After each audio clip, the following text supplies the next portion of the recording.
Hey, I want to show you something I found on Reddit last night that I found really insightful.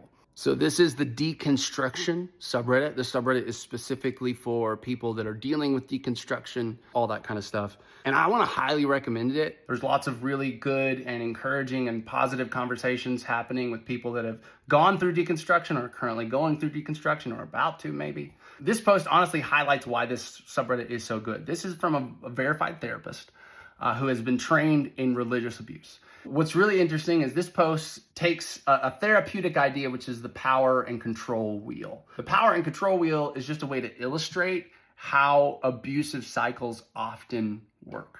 They have linked some versions where other people have created religious control group versions of this power and control wheel. There's one part I really wanted to highlight that really jumped out to me, and that was the quote at the end. It's from Rebecca Muy's Medium article on spiritual abuse. The article is called Spiritual Abuse, a Power and Control Wheel.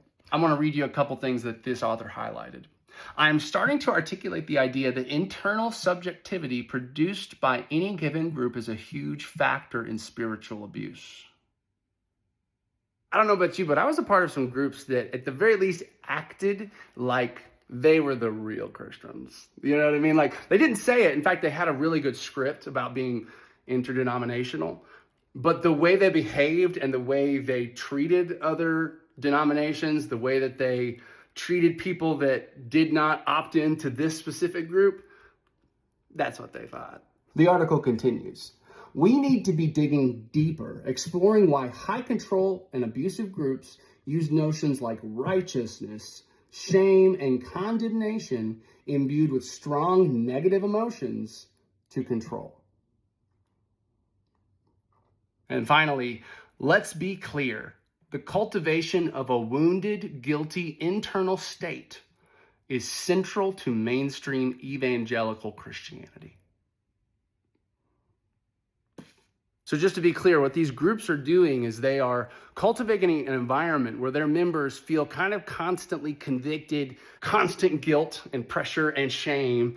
And then they use these ideas to make these people act and behave and do what they want.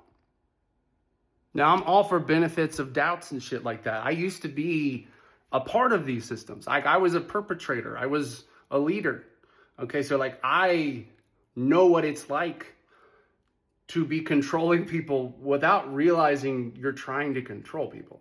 But I think these are really handy notions or ideas to keep in mind when we're looking at our religious systems and asking, how exactly are these functioning?